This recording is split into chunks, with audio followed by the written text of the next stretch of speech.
All right, so I've got the battery up in the truck. No reason to watch that. It's not light. It's about 80 pounds, so I got it up in the truck. I am now going to start the temporary install on this thing, figure out exactly where I want it, what direction. Until I get the MOLLE panels from Super Pacific, I am going to use a piece of plywood to put the inverter charger system in. I am using a Victron multi-12 120 volt for AC, and it's 3,000 watt on the inverter. So I should be able to charge e-bikes and run most anything I want. We are inside a Super Pacific camper. So we're in a 5.5 foot bed on the Tundra. So I'm using this battery because it's 270 amp hours and nice and compact. It's only about 7 inches wide. You can see it's not quite 2 feet tall, and it's about a foot. And we're gonna orient it. You can orient this any direction you want. So first things first, you want to use a torque wrench when you do this. When you connect power to the terminals, you want 9 to 11 foot-pounds, and you want to make sure you get that set right. So I'm going to get my torque wrench set now. We're just going to set it nicely to 10, right in the middle. Easy enough. It comes with nice stainless hardware. It comes with what looks like brass washers, but we'll see how soft they are to find out what that actually is. And then I've already got the electrical from the solar charger controller up here. It's fused, it's ready to go. I got my positive negative cables. That was fun running through the Tundra. I am using Xamp's dual battery charger controller. So this is replacing a battery that was already back here. So I am already charging the front 2 batteries, by the way. So I've got a dual battery system in the front, but they're wired in series, so it doesn't know it's not just one battery. And then I'm going to have this big battery back here, and I'm going to be able to charge both. I will eventually run the alternator system with a battery isolator to this, so it can charge off the alternator. So this will have shore power, solar power, and alternator power. So I should be able to keep this battery topped off real nice, and pretty much never worry about running out of battery unless I guess the sun goes down and I can't start the truck. So you're gonna get multiple views of me while I try to get this thing installed. These are just nice little caps, not a lot going on.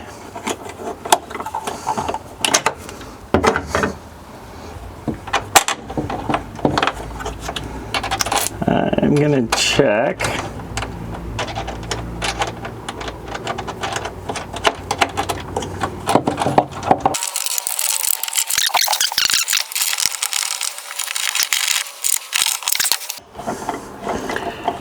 So you want the bolt to go in from the back side and the nut to go on towards the outside of the battery. You have to pardon the light, I'm outside, so we're gonna get the best light we can get.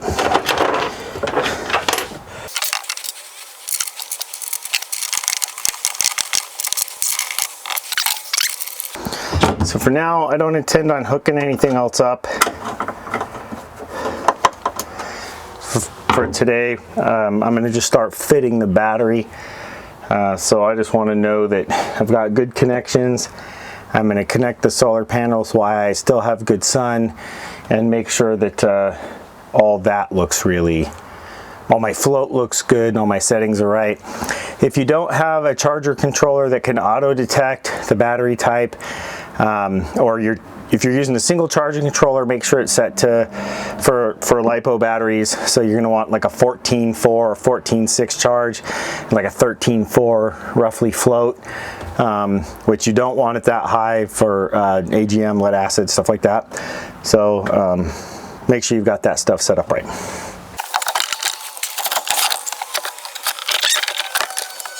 This is where I'm going to start. You can see there's actually feet, if you look. Let's lean this in for you. There's feet on both sides, so you can put this down. I have a deck system, so I could screw right into the deck system.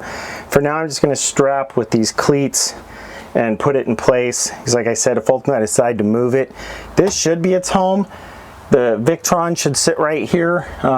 There's, as you see with this camper, there's Boss's riv nuts already put in place, so I can bolt up with those. There's no gusseting in this camper, which is in these rails.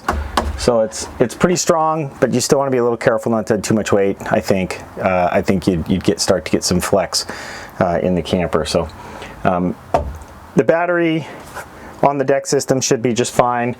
I may just slide it to center. I'm trying not to do that for just putting more stuff away in the camper, but at the same time it's so thin, it feels like it'd be better off in the middle from a weight distribution perspective. Let me know what you think of that. You know, as I go to final placement, this video will get out before I do all my finals, I'm sure. If you think it should be evenly distributed, it's only 80 pounds, but I got a deck system, the drawers are full. That's why I airbag this thing, because it does get some weight starting to get into it. And if you've already got the Victron over here, which I think's, I'd have to weigh it, but I bet that thing's 50-60 pounds just from picking it up. That starts to put a lot of weight in one spot, so on one side of the camper. That's about it for now. Again, remember, I set mine to 10 foot-pounds, but you know, 9 to 11 foot-pounds of torque is all you need. So you're going to need a small gauge torque wrench. Use a torque wrench. If you don't own one, buy one, invest in one. You're going to want one over time. If you work on your bicycles, go buy a torque wrench that's like, well, get a couple. You need the lower and the higher foot-pound torque wrenches, but just get your torque wrench. Make sure you have one that you can do this kind of stuff with, because that hand tight thing is never accurate. It's either too loose and you have all kinds of wonderful problems then, or they're way too tight and you start to compress things that you don't want to compress. And if you're riding a carbon bike, well, you break stuff you don't want to break. So we'll get started on the next piece and start to get the Victron installed. We'll get to that.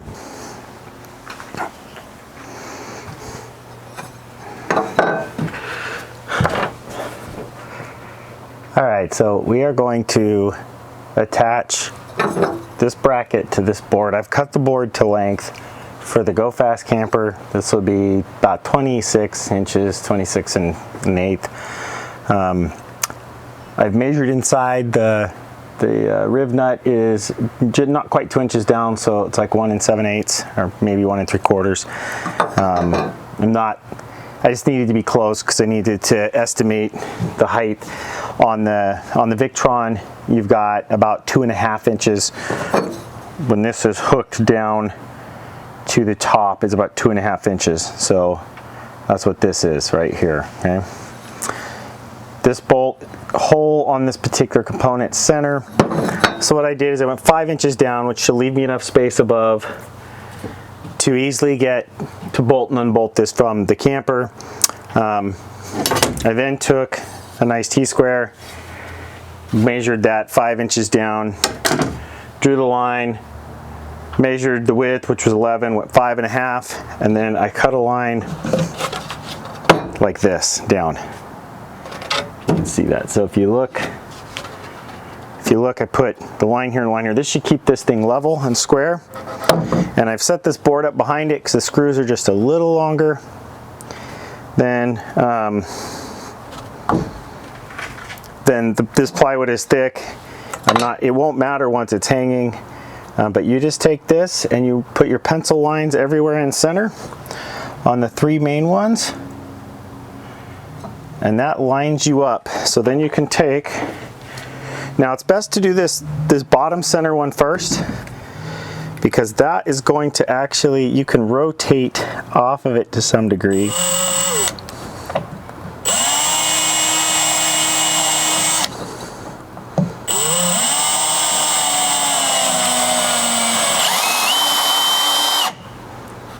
Okay, and I'm not going to fully tighten that because I want to be able to make sure I've got everything else lined up.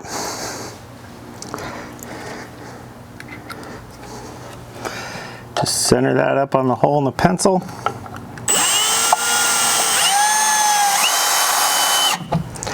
And not making it completely tight yet.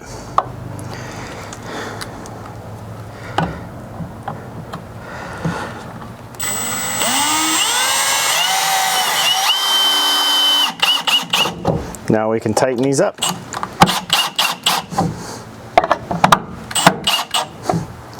And this thing is attached nicely.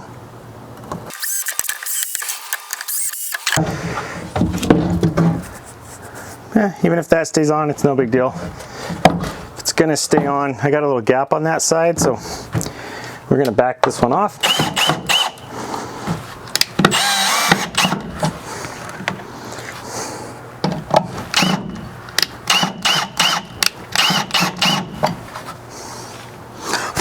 All right, that's better. Okay, so now this piece is on that we're gonna hang the Victron component on. So that seems like the simple way to get that going. I thought you might want to see the process in case you're trying to figure out what you're going to do and how you're going to set it up. And now I need to figure out the how far down I want the holes, and then get everything centered off and measured up. So let's work on that.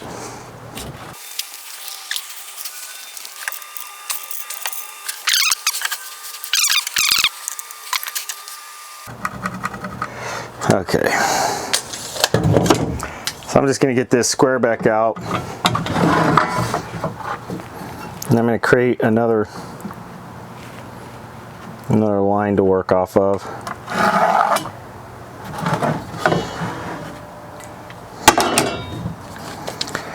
Make sure that, you know, this was hand cut, so let's, yeah, all right. Just making, being this is hand cut, making sure it was square enough. It's within 30 seconds, so we're not going to get too excited here. So now we're going to measure back to center.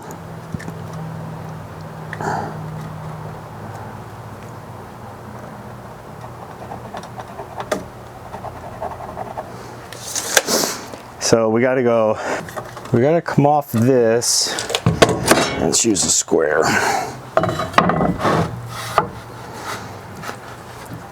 So we got to come off of this. Let's see, 4.5 will give us 9 plus a 1/16. So 4 and 9/16 each way.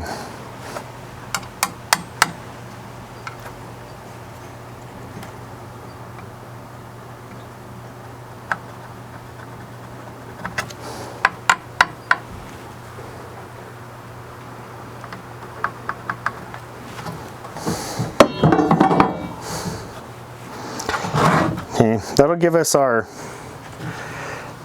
the holes that we need to drill there so that we can mount this board up.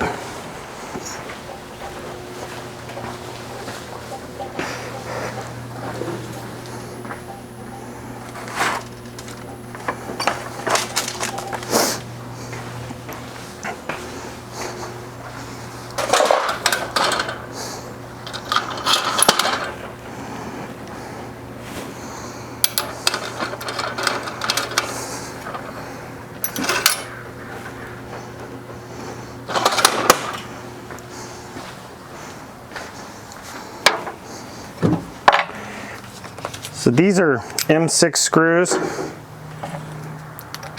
That's the size on the pattern up there.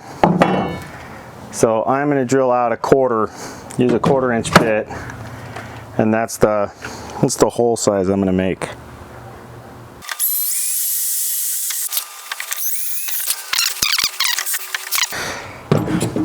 All right, so now I need to measure the distance between the bolts and figure out the bottom and drill those holes out.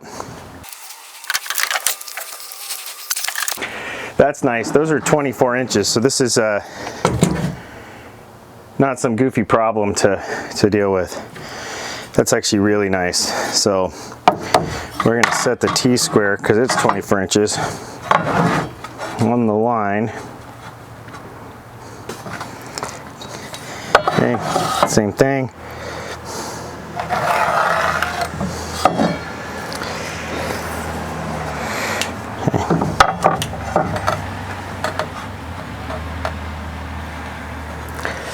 Get this on the line. Do the same thing. What I'm doing is I'm lining up the T-square on the pencil marks and on the center of the hole. And by doing that, it gives me my place at the bottom. Now before I had to go drilling a bunch of holes, we'll verify this by measuring between the two. There we go. Made sure all that was measured correctly. I can drill these two holes out, then we can test fit this thing. These two leftover screws, when the Victron goes on, these are going to get screwed to that. Alright, well, beauty is by not having connected this yet, I have access.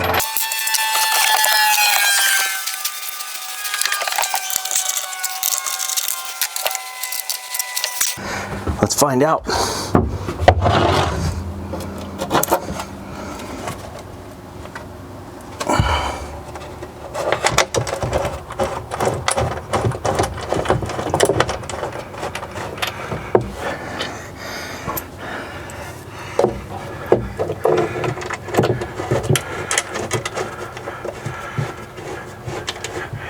Wow, so far so good.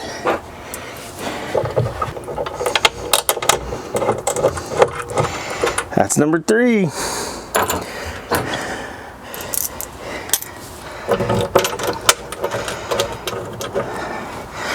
That is all 4 bolts.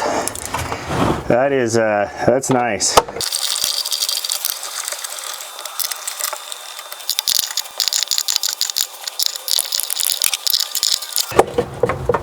All right, that is in there. It's a pretty rigid piece.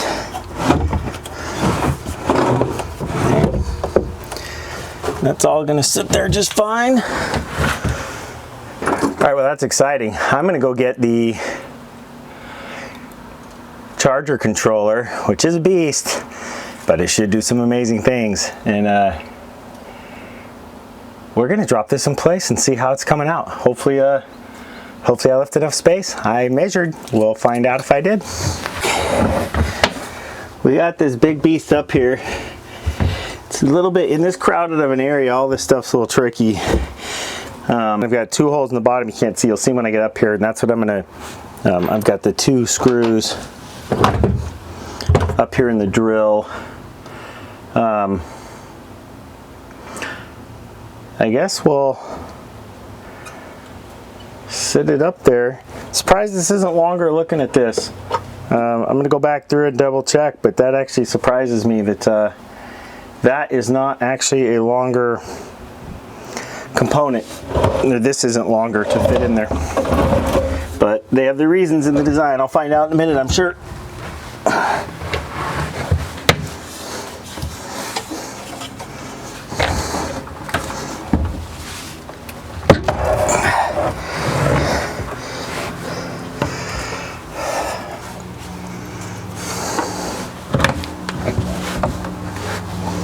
Get myself up here as tight as I can.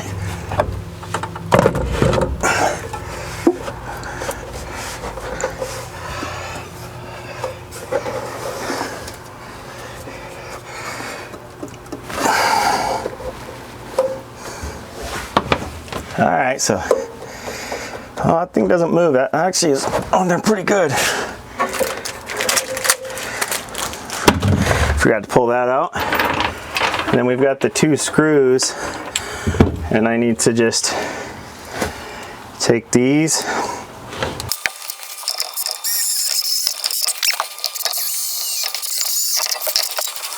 There we go. Held that, so I bit into that second, so I have no loose screws through the back.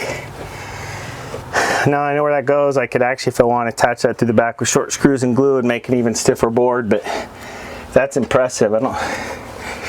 That's not going anywhere. Wow, well, there you go. That's what that looks like. That is the 270 amp hour Gamechanger 3.0. I'm gonna run a strap across here temporarily until I figure out everything else I want to do. It'd be nice if this were a MOLLE panel, but I gotta tell you, this works good. That is a really nice backing plate. Yeah, I'm really happy with the way this is turning out. This all lines up really nice. So This is the test fit, part one. I've got all the electrical work to do. I got the smart shunt to put in. I've got all those, you know, all those components still to install. I got to finish mapping that out. I got to figure out where I'm going to put my circuit breaker, and then if you can't tell if these are here or not, I don't know. But there's these panels come off, so I've got to put AC. I've got to figure out how to put typical AC plugs in. I need 2 of them. I'll either separate them as singles, and so I'll have to cut these out and get them ready and get all that lined up. So I got to get all that type of electrical stuff finished mapping out. But for now, this is at least in place. Really, this thing's pretty spectacular. Again, this thing is a beast. It will charge, it will do AC, it does all the smart charging, so it knows if we're on shore power and that gets lost, it automatically converts everything in some really low latency way, so a laptop or a PC wouldn't actually notice that the power had changed, what type of power was coming. It manages all that on the truck, and I just got to get the generator connected, but for now I'll have shore power and DC solar power charging on this truck, so should be some pretty amazing camping this summer, and I should be able to have a pretty good time and charge those e-bikes when I'm on big trips. I hope you like this video. Look for part 2. Please subscribe to the channel, ring that bell so you're notified when the next ones come out. In the next couple weeks you should see part 2, and this thing should start coming together and give you the ability to see how to put together an electrical system so you can charge your e-bikes and just have, heck, you want to take an Instapot? This thing will do that, so just so you can have good camping experience. Hope you're all having an amazing day, and I look forward to seeing you out on the trails.